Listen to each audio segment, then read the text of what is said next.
Okay, day 3, final day, I think, on Mishlei 21:18. We're not going to review all the questions this time. Just kofer l'tadik, because if you're not holding, then you're not holding. You'll get it. Kofer l'tadik Russia v'takas yishar and bogate. So a Russia is a ransom or atonement or cover for tzaddik. Okay, newsflash. I'm just going to say this ahead of time. No one apparently in the meforshim says it means atonement or cover. So only ransom. And just to clarify, because apparently there was a question yesterday from Ariel. So ransom here means a substitute, right? Ransom does not mean a hostage. I think that would be the best way to phrase the clarification. So tzaddik is a substitute. Russia is a substitute type ransom for a tzaddik, and in place of yisharim is a bogate.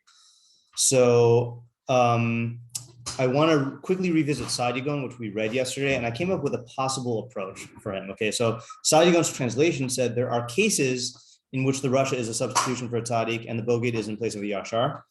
And that was his translation, and we worked with that. And then we read his commentary, and he said in his commentary something which I found objectionable yesterday. He says, this is ba'olam hazeh al derech hamofes. So in olam hazeh, this is talking about a miracle. And he gives all these examples of Haman and Mordechai and Hanan, Mishael, and Azariah, when like they get thrown into the fiery oven and surprise, surprise, their skin gets protected and they don't get burned. And then the people who threw them in get burned, right? So my objection was, this is a book about practical decision-making. And we have a principle in decision-making of ein somchen al hanes. You can't rely on a miracle. So if this were a pasuk, for example, in Tehillim, then fine, like it's talking about God doing miracles, and that's something to praise God for. But this is a book of practical decision-making according to Saadia Gaon. So why is he telling us that like, hey, by the way, there are cases where there are miracles?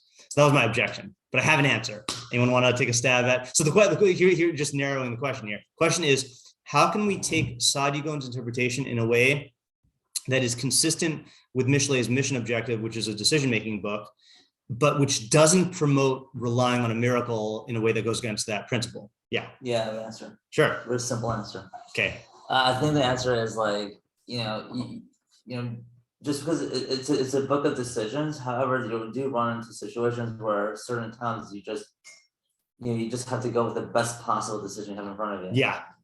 Right. Yeah. And that's all you can do. Yep. And at that point, it's all to God. Yeah, exactly. Okay, good. I think that, yeah, you want to add to separate answer. Okay, so let me I'm going to elaborate on that, and then you give your separate answer. So I think, so there's a phrase we use in Magic the Gathering, but I assume this is in a lot of strategic games, maybe even in sports, of play to your outs. Okay, which is that if you have, let's say you are losing, okay, and you are tempted to concede. Okay, the question you have to ask yourself is, do I have any outs? Like, is there any sequence of events or any decisions I can make that would enable a victory? If the answer is no, is absolutely zero chance, so then you can concede, right? But if there's any remote possibility, you need to strategize around that possibility and take that route. And I gave the example of was it in this year that I talked about Yocheved and baby Moshe, or was that? Yeah, okay, right. So yeah, maybe that's what got the gears turning, of like, she was playing to her outs. You know, she wasn't relying on a miracle, but she was playing to her outs. And you know, I can't tell you how many times when I'm playing Magic that like the odds are really against me, and I'm like, okay, the only way I can possibly win is if I draw this card that's a one, like, you know, that's a, you know, very, very rare chance. And then if my opponent makes this exact mistake, and then boom, boom, and I win, you know? And if I had conceded, then like, I just wouldn't have won. I would be eliminating any chance. So what Saadia Gaon is doing is yeah. I would just add to that.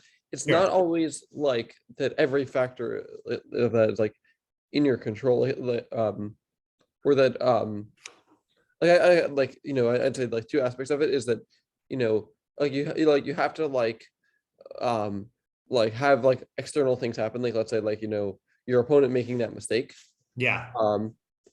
That's one aspect of it. And then there's also the fact that like the decision that you're making might be suboptimal in terms of like would be like a decision that's suboptimal in general. Like, right. You're using, exactly. Like you're using most of your resources in a like for in game for something that like you're sacrificing most of them because that's the only way you can win if you happen to draw that card. Right. Yeah. So I have an example for that. And I wish I could remember the details of this example.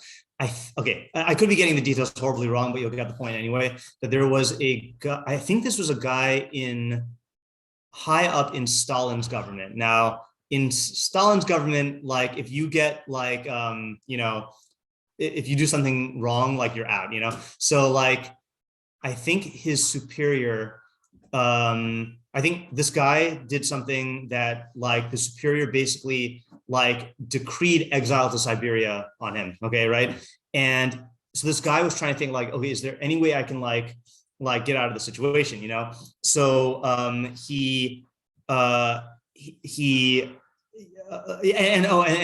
the sentence would be carried out, I think, by like the secret police or whatever, like the next day. So the guy had like the remainder of the day until the next day to like deal with the situation, So he's like, okay, I could try fleeing and like escape, to some other place, and like that wouldn't work, It was like he realized that wouldn't work. I could bribe like XYZ, and like and like hope, like rely on their good favor. Okay, that wouldn't work. And he went through all these possibilities, and he's like, okay, are there any other possibilities? Well, there's one other possibility, which if you're a Seinfeld fan, then you'll know that George uses this. I'm just going to show up to work the next day. Right. So he shows up to work the next day with he reports to the guy who fired him, which you would think is the worst move because it's going to reignite the guy's wrath.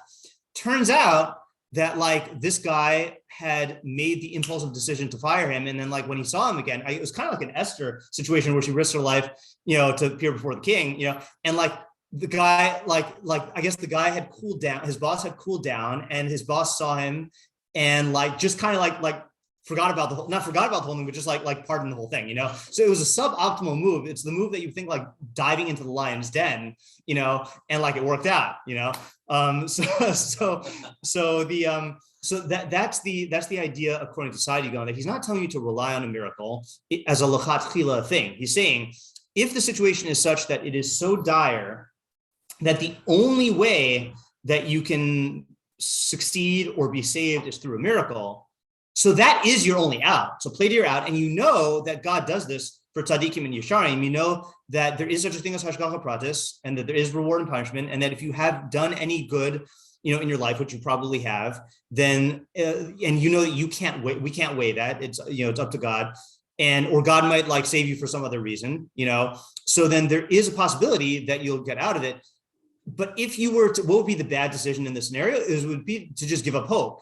And that's the other thing, is that we know that if you are playing to your outs, you will see outs that other people don't necessarily see. So if you keep that hope alive, even on the remote possibility of a miracle, again, not as a plan A, but as a like a possible outcome or plan B, C, D, whatever. So then that can increase your odds of success.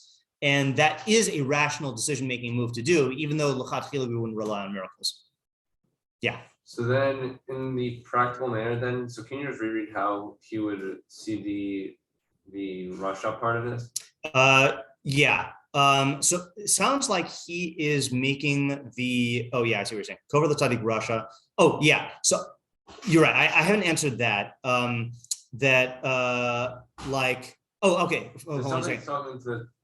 Okay. Yeah, just something talking about tzaddik, like what you should do, but doesn't show them practically what the flip is the Rasha. Other than that, there are miracles that have had that. But right. In a practical way. So if I had to, given all of his examples here, that involved the person who set up or who poses the threat being destroyed instead of the tzaddik.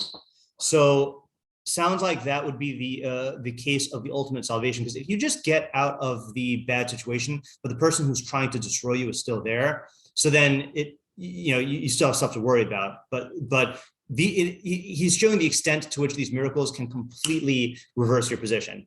The main idea though is just the fact that you get out, but the examples he's giving are ones where you get out in such a way where there's no trace of the threat at all. That's what I'd have to say according to him. And by the way, and this explains why he says that this is a yesh pasuk, because this is not something to count on, and this doesn't happen all the time. But that's precisely the point of the pasuk, is that it's an improbable event, and you should be aware that there are cases like this.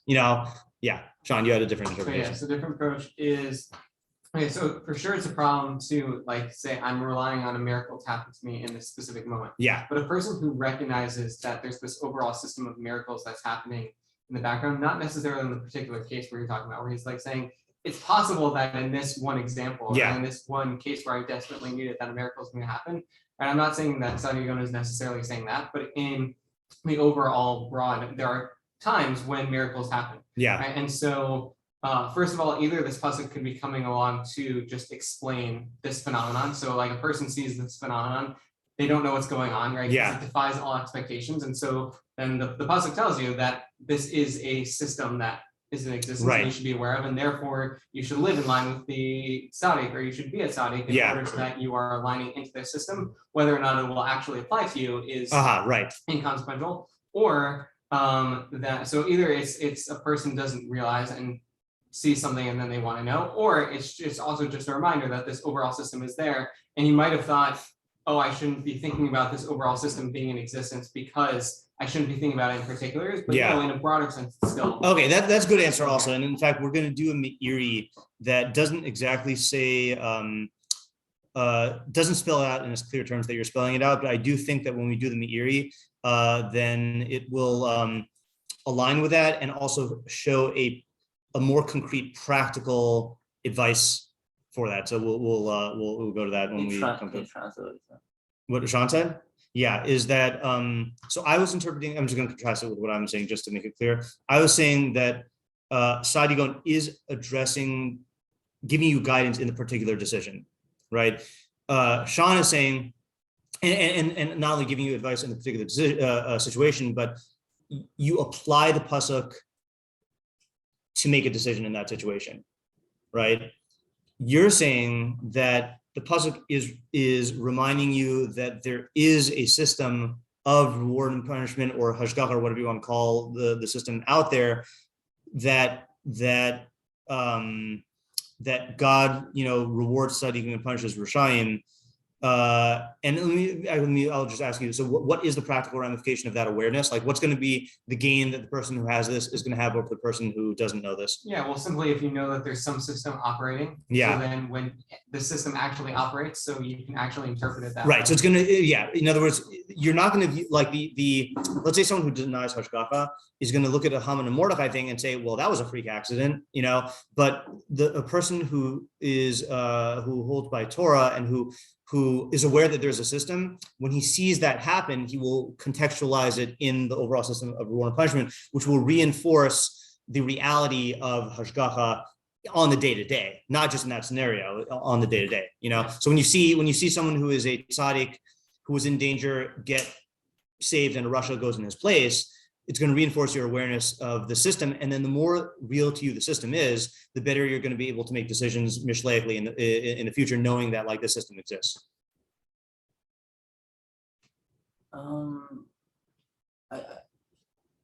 I get it. I definitely understand, like, it should be in the background, having that at the end. Can I give a comparison? Here's a comparison in a more familiar scenario. So we've all started learning Mishlei at different points, but hopefully we've had a scenario like this where like, if you've ever used Mishlei, like a particular pasuk in Mishlei, and it works out for you, it reinforces the reality of Mishlei thinking in your mind, and that sets up a virtuous cycle, like literally a virtuous cycle, where like, oh, Mishlei really does work. And then next time you learn a pasuk, you don't have that skepticism of, oh, this is just Shlomo saying. There's like, okay, like the last time we said something, it worked. And then that reinforces it and reinforces it and reinforces it. And this is something similar for the system of hashgacha. Yeah. Also on the flip side, right? Yeah. So going back to our Haman example, right? So Yeah. Haman's doing all these things. At first, like his wife is very supportive, and at a certain point, his wife realizes, wait, Right. you just activated the system. You should stop now. And Haman's still too blind to see, Right. right? And so Yeah. it could also be just advice for not necessarily the Russia, but Yeah. for someone who is on their way to becoming a Russia, and Right. is seeing that, oh, something might, like hairs on the back of my head are like Yeah. something Yeah. might be, you should be aware of this. Yeah, that's true. That's good. And actually, it's interesting because I agree that this is not advice to the Russia, but if anything, it's someone on the way to becoming a Russia. because we know Russia is not an audience of Mishlei. However, Bogade, we haven't really taken a stance on whether Mishlei ever talks to the Bogade, and that might depend on our definition of who the Bogade is. If it's someone who who betrays their own values, then Mishlei could definitely talk to them, and so it could directly apply to the Bogade as well. Just to talk about, I'm not rejecting the idea that it won't reinforce your thought. I'm just trying to understand in terms of your question, how is it really answering your questions in a book as a book of decision? I'm just trying to understand. So because it's saying that you should, according to Sean, it's saying that you should by viewing the world through this lens and looking at these anomalies as not anomalies, not inexplicable anomalies, but as signs of the reality of the system and how far it extends. So then you're going to be reinforcing the chachma that Mishlei, that underlies all of Mishlei. I'll give you one more example. Again, this is a favorite example that I like when talking about bitachon, is professional poker players versus amateur poker players.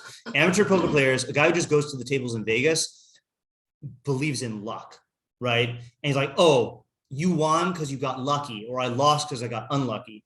But poker players, professional poker players, I don't even want to use the word believe in, they believe in the math, So they know the chachma of the math and the statistics and the odds. So when they see someone win the World Series of Poker, they're not going to be like, oh, that guy got lucky. They're going to be like, oh, that is the crowning paradigm of how beneficial the system can be. And that reinforces their commitment to all of the poker playing strategy that they do on the lower level. So to here, the person who sees the tzaddik, who sees Mordechai go from almost being killed to shooting to the highest level of power, second to command, and sees Haman being destroyed, the person who has this idea will see that's the reality of hashgacha and chachma in action.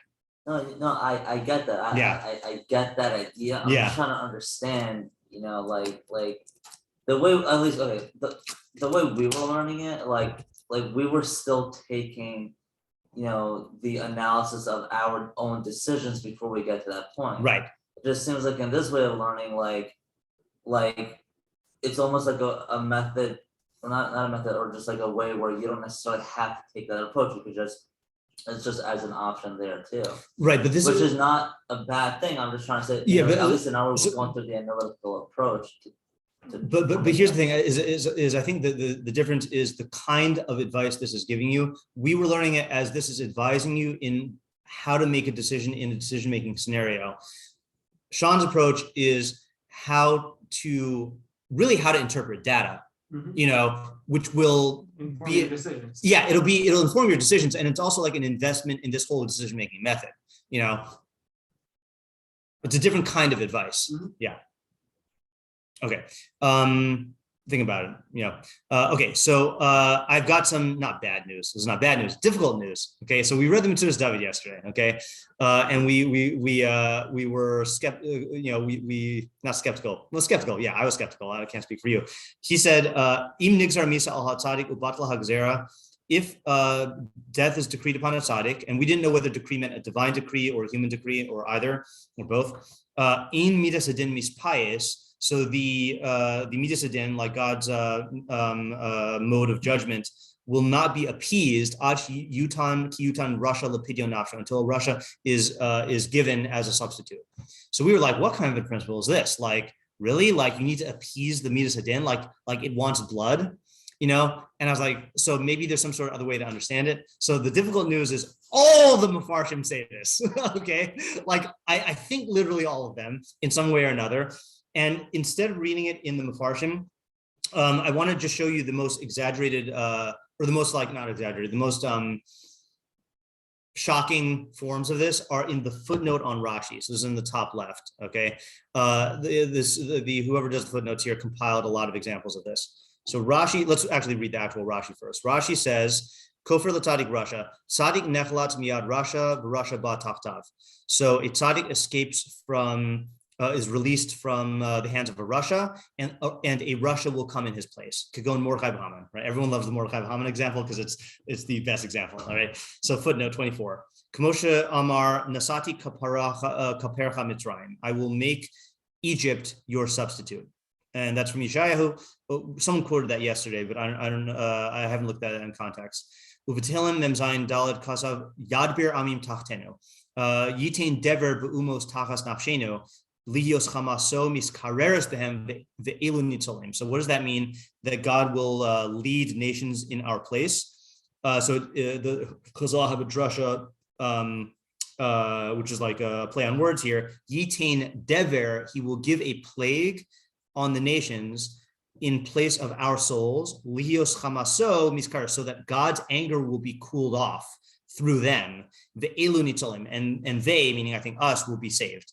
As it says, okay, so that's a very clear expression of like God's anger is there, and we get out, and someone needs to appease God's anger. Again, it sounds very like anthropomorphically bad. I don't know who this is. Simon Kutzadi Aleph, Kasav Kevin Shiatza Hamashkis Eno Meshiv. So once the destroyer is unleashed, it will not be retracted. Ela Imkain Tsarech Lachul Al Shum Davar, but it needs to fall on something. Okay. Ubir Bazeh HaPasuk, the pasuk in Eov explains this. Pidaehu Miredas Shachas Matzasi Kofer. I think this Pidaehu, even though there's an ayin, I think it means like from the Lashon Pidyon, that he redeemed him from going to the grave. I have found a substitute. Hainu Shahpidaya Mishachas, which means to say the redemption from the grave. He rak al yedei matzasi kofer. Only it comes about through finding a substitute. She kanis tachtav, who you can substitute in his place. V'zehu tam egla arufa. This is the reason for the egla arufa, right? So egla arufa is when you find a dead body outside the city limits that was killed. So then they measure the distance to the city, and the elders of the city that's closest take a calf. They go to the place, and then they axe the neck of the calf to kill it. And then they say like to Hashem, basically like atone for your people Israel who you redeemed from Egypt. And this is one of the chukim that like, what's the reason for it? So he's saying the reason is you got to appease the Midas Adin. Okay, V'hainu dichsiv, and that's what is written. Tzadik mitzara nachlat v'yavu rasha tachtav. A tzadik escapes from distress, and a rasha comes in his place, which we did on Monday night, or last month. Ureib Yerushalmi Shabbos Perek Vav Halacha Tes. Shenitzo Rabbi Eliezer hachashas nachash v'nes. Uva b'makomo romai echad b'huchash v'mes. Okay, there's a Gemara in Shabbos where Rabbi Eliezer is saved from being attacked by a snake through a miracle, and a Roman came and got bitten instead. V'kara al atzmo hapasuk ve'etein adam tachtecha. And he quoted about himself a pasuk that says, I will put a man in your place. Re'bir hagra kan v'le'el yud aleph ches kasav kain al Mordechai Haman. Okay, the Gra also quotes Mordechai Haman. V'lechein b'piyut asher heini. You know the song we all sang after Megillah? Shoshan Yaakov. So I didn't know this, but apparently in brackets it says Shetukan Aide Anshe Knesset Hagdola Re'ei Machzor Vitri. So the Machzor Vitri, who's one of Rashi's Talmidim, says that song was authored by the Anshe Knesset Hagdola, which answers the question I've always had on Shitas Tosfos, on you got to get drunk until you don't know the difference between Araham and Baruch Mordechai. The Tosfos says it's when you mix up the lyrics of that song. So I was always wondering, like how old is that song? Well, if it was decreed by the Anshe Knesset Hagdola, then it's plausible that like they did set up that halacha to like be in reference to that song. Okay, whatever. Amru, so it says there's a verse in that song that says Tzadik nechlat miyad rasha oyev nitan tachas nafsho. A tzaddik escaped from the hands of the Rasha. An enemy was placed in place of his soul. Hainu tzaddik nechlat kevin shenitan ha'oyev tachas nafsho. Tomorrow, okay, fine. So same idea. We say for Eshkol hakofer, Ulurebi Avram Saba. I don't know. This is Al Megillas Esther Kasav Shegzera Lo Tashuv Rekam. So there's another expression of the idea: the decree will not return empty-handed. Right. So we say that about God's decrees in general. We say that in Yeshayahu on a haftarah for a tainus at mincha. Hold on. Anyone know what I'm talking about? Lo tashuv Eli rekam. asher chafatzti. Asher We see this one. chafatzti. This is the Haftorah for fast days on Tainus, Mincha. Yeah. I just want to get the exact phrase here. So this is talking about a good Devar Hashem. Kain yihye devari asher yatsa mipi. This is in Yeshayahu Nun Hey Yud Aleph. So is the word that comes from my mouth. This is God talking. Lo yashuv elai rekam. It will not come back to me empty-handed. Im asa asher chafatzti v'yitzliach asher shalachtiv.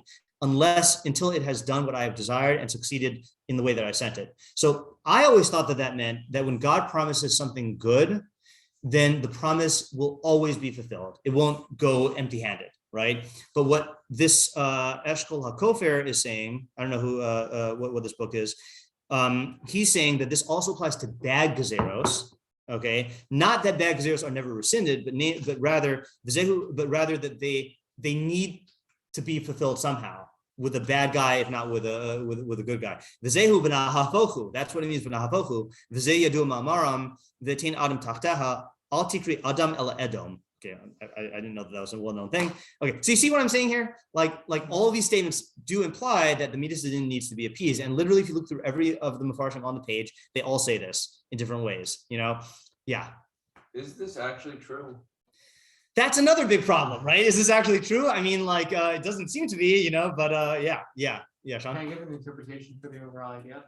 Sure. I actually what I want to do just to, I just actually want to read the Meiri I mentioned before, which is also in line with this. So this is the Meiri on 11:8, and the pasuk 11:8, which we did in Morning Mishlei shiur, Tzadik mitzara nachlat v'yavo rasha taktav.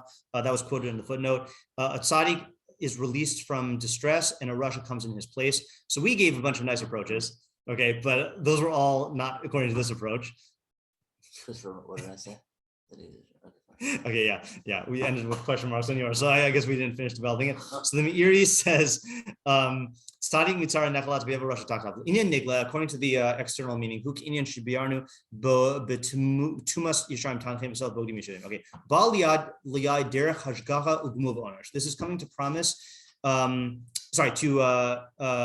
reassure you of the way of hashgacha and reward and punishment. He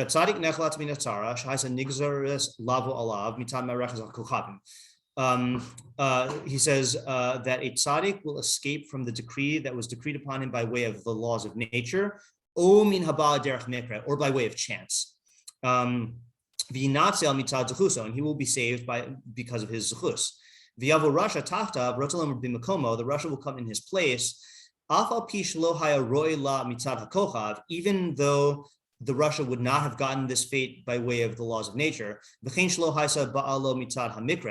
and he wouldn't have gotten it by way of chance, but by way of punishment. And he quotes that pasuk in Yeshayahu that everyone was quoting. So he's saying that this could even apply to things in the laws of nature. And I thought that this supported your thing, but I think I was thinking of the wrong interpretation. Yeah, I'll get back to the thing. What I thought was the Meiri was actually Rabbeinu Yonah. Yeah, so I just want to clarify from the Meiri here that this could even be not just davka a gezerah of hashgacha pratis, but even a gezerah of onesh through the laws of nature or chance. Okay, go ahead. You have an interpretation. Yeah. So, like we said yesterday, I think it's hard to say that God has to.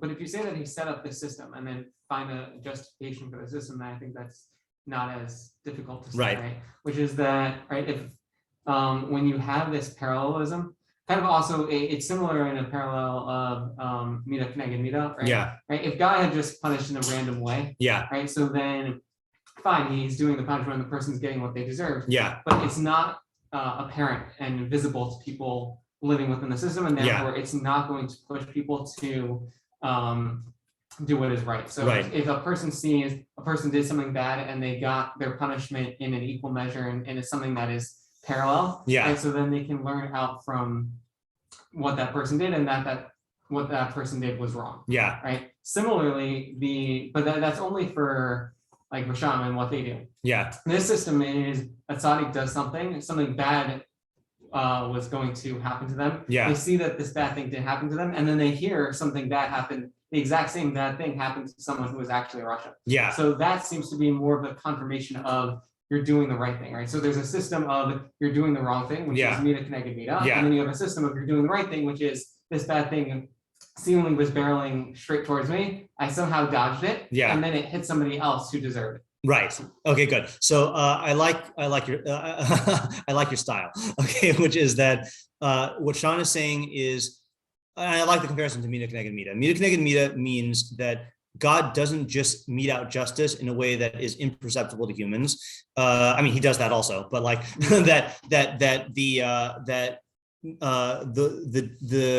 the form that hashgacha takes is educational in a way that reinforces our like proper behavior and avoiding bad behavior. So in mida connected mida, the way it does that is when you get a punishment, it's not just a random punishment. It is a punishment that points to the nature of the chait, so that you can learn the derech tshuva.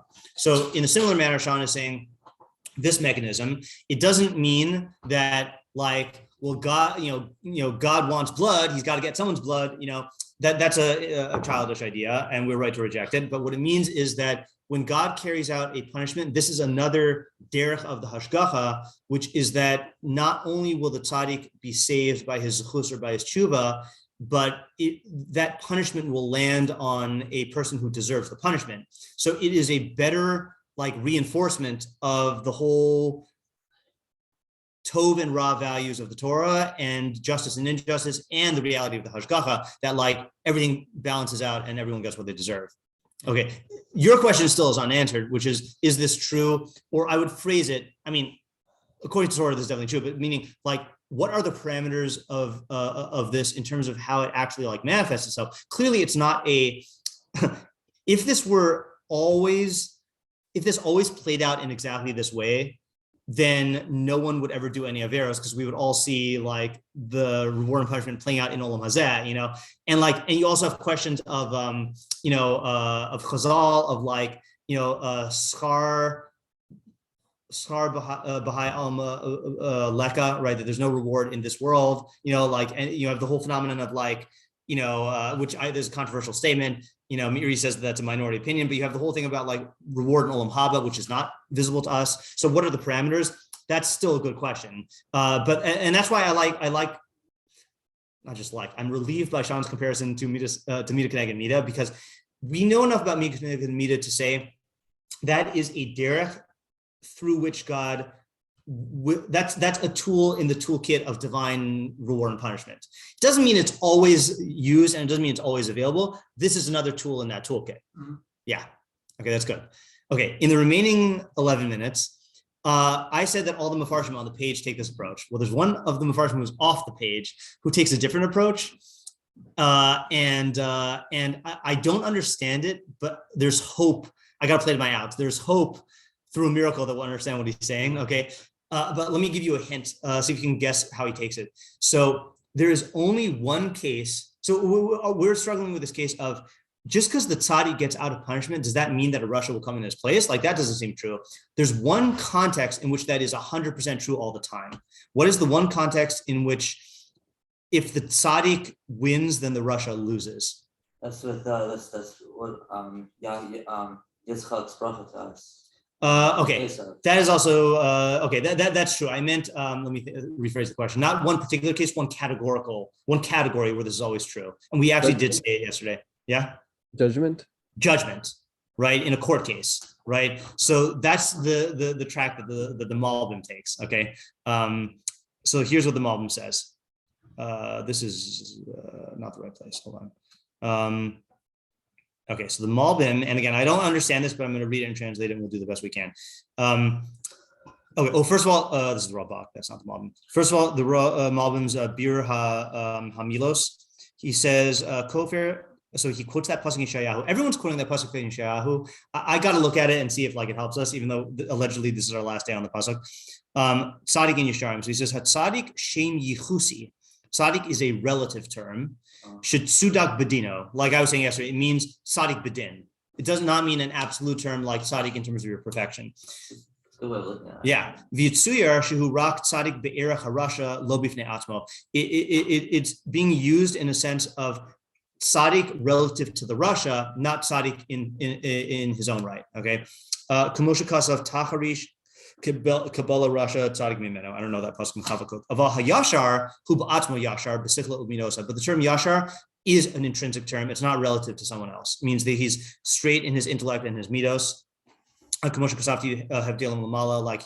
we explained above in 3:6, which we won't look at unless we need to. Okay, let's see his interpretation of the pasuk now. Kofer the Tzadik Russia. Hatachas hu mimin hamischayev nefesh tachas nafesh. So this is one phrase that I don't know what he means. He says this is of the type of liability of nefesh tachas nafesh. V'hakofer bilti min hamischayev. And the kofer, the ransom or the substitute, is not of the type of that which is liable. I have no idea what he's saying. Okay. Shechaper gam b'mamon v'yeh lo kapara, where he can atone with money and that will be his atonement. Okay. But here's the part that I do understand, I think. Yomar kishe Hashem danes olam, or I could at least read it. It's saying that when Hashem judges the world, yishpot bein hatzadik v'rasha, he will judge, he'll pronounce a judgment in a case between a tzaddik and a rasha. V'hayote rasha bedino yichaper b'misaso al tzaddik, and someone who emerges wicked in judgment will atone through his death for the tzaddik. Ki tzaddik v'rasha hem shemos yihusim be'erech zeh azeh, because tzaddik and rasha are relative terms to each other, but also a nidon in that case. V'gam im hay hatzadik yote chayev, and if the tzaddik emerges liable, yiske be'erech harasha v'yichaper bo, he will merit in terms of the rasha and be atoned for by him. I don't know what he's saying. But boged hu tachas yesharim, the boged is in place of the upright. Shah yashar enu yichusi. Yashar is not a relative term. Rak shehu atmo yashar. He himself is upright. Be'ein tzarech kofer b'kapara. He doesn't need a substitution or an atonement. Rak b'inyanei ha'olam yitzuyir shah boged rote lahamis hayesharim.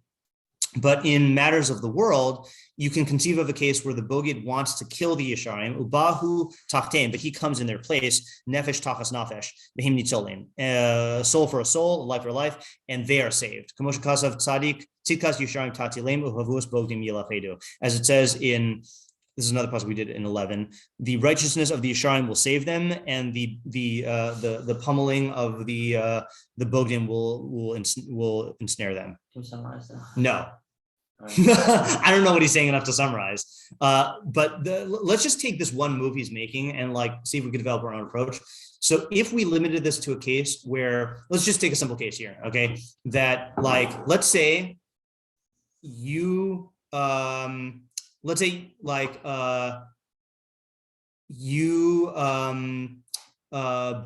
borrowed money from me and didn't pay me back, and then I'm taking you to court, and you claim that you did pay me back, and I take you to court, right? So someone owes money, right? Or wait, is that a good case? No. All right, let's take a simpler case. Let's say we get taken to court and David's cow gets scuffed or whatever happens to cows. Okay. And either I did it or Ariel did it, right? Okay. So there is damage and someone has to pay. And if I am innocent, then he's going to pay. And if he's innocent, then I'm going to pay, right? So there you have an absolute situation where someone has to pay.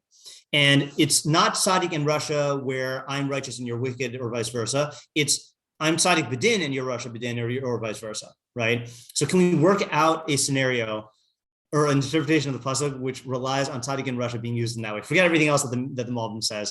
I mean, unless you see what he's saying, but he seems to be talking about divine judgment also. But I'm not really following what you want us to do. Okay, so there is our whole problem with this is who's to say that just because the tzaddik gets out, then the rasha goes in his place? That doesn't seem to be necessary. So I'm saying, so what I'm getting from the Malbim is there's one scenario where that is necessary in a court of law, where there's a case between two people. If Reuven is tzaddik b'din, Russia, then Shimon is Russia b'din. Isn't that Aiden's owner though? There's all cases where there's one person where there's a winner and a loser, okay. Right? All cases, right? So that's why I'm using this fictional case of damages, Yeah. So can we come up with an interpretation of the pasuk where it's saying tzaddik b'din and Russia b'din, and that therefore this is 100% reliable case? Yeah, at the same time, because whenever one guy wins the court case, the other guy will lose that case. And the guy who loses to Russia and the guy who wins is tzaddik. Yeah, tzaddik b'din and Russia b'din, not tzaddik imperfection and Russia imperfection. You want us to come up with a case within judgment. Yeah, within judgment, where this pasuk, where we can interpret the pasuk in light of that. Yeah. Yeah, Sean. All right, I'm being a little loose with the That's fine, translations yeah. of Bogate and Yesharim. Yeah, I'm even happy if we don't get that, if we just get the Right. first half. So yeah. No, I think it's essential. So I'm thinking of the Shlomo case, right, where you have the two mothers with the baby, Right. And the person's internal way of how they're treating the case and how they relate to, and really they just want to be there in order to screw over the other person. Right. They're acting vengefully, so then their intentionality is going to end up being a tripping block for them, right? They're going Right. to stumble over, they're trying to do something, but because they're not engaging with the court system in a proper way, Yeah. so then they're going to trip over it, and then they're going to what the person was trying to do to the other person, then the court system is going to reverse on them. Right. Okay. So that's something that we can work with here at least, right? So what idea is there of substitution? Kofir and tachas. And I think in terms of the judgment, right? So whenever the person, there are sometimes when people try and use the court system Yeah. to abuse another person, Right. And then, but when they're found out, right? Had So they not, it works out. Yeah. had they not engaged the court system, Yeah. they would have been fine. Right. Nothing would have happened to them, Yeah. right? But the second they try and intertwine the tzaddik into Yeah. this, right? Not necessarily a tzaddik, but Yeah. just a good person, and they try and use the court system to abuse them. So Yeah. then they're opening themselves up for Okay. retribution. Okay. I see the direction you're going here. Yeah. Okay. So let's just think about this in the remaining minutes and see if we could develop it to have a nuance with Tzaddik Russia, Yashar Bogade. I'll tell you what this reminds me of. I have no idea if this is actually relevant. Have you ever heard this thing? There must be a chazal that says something like this, and I hate quoting the drushim without looking up the context, but it would take too long to find it. So I heard this thing about how if you are judging other people, then God will look at your avonos. Yeah. No, finish what you're saying. Okay. I have an example of a case. Yeah. So it reminds me of another example that comes up here is a kid tattles on someone to try to get them into trouble out of this bad motive, and then that causes the person who's in the position of judgment, like the teacher or whatever, to scrutinize everyone, and then the kid ends up getting in trouble. It backfires. Yeah. What were you gonna say? Is this similar to? I don't know if you've ever watched Better Call Saul, but yeah. Okay. Is this similar? From what I'm hearing, it seems similar to this case where you're you have negative baggage, you've had some issues. Yeah. Remember the case with this guy who hired Mike, as a bodyguard, Yeah. or whatever, and he got this new truck or whatever, and then he ended up he lost his baseball cards. Yeah. And he went to the police. Right. He exposed himself. Yeah. Right. That's a good example. He exposed himself. Yeah. Sorry that we can't explain all the facts here. Yeah. Because he's what you're saying. Right, shouldn't have gone to the police. Yeah. Right. Well, when he gone to the police, Right. Now you have this new truck. You're fishy, and Right. you're gonna start. Okay, so I this seems like it's that's potentially fruitful. I don't want to spend another day on this pasuk, but if you come up with anything, then you can let me know. Let us know.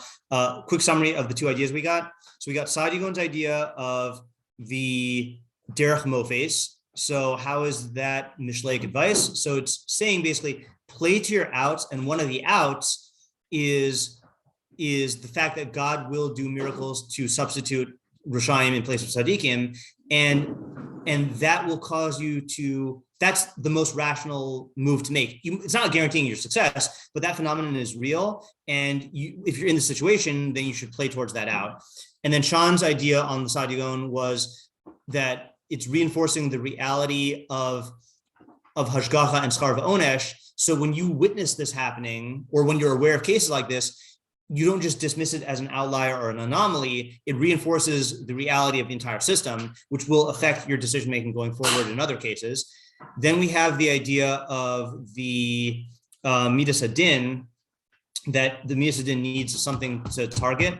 And that is Sean's idea of it's a derech and hashgacha, that the hashgacha will, we don't know the parameters, but will in certain cases set it up we'll pull Saadia Gaon yesh move, right? That there are cases where the Hashgacha will set it up where you see the tzaddik get the reward he deserves and the Rasha get the punishment he deserves in the same maneuver, and that reinforces the reality of Hashgacha. Okay, good. All right, we got. This is a tough pasuk, but I think we got good ideas.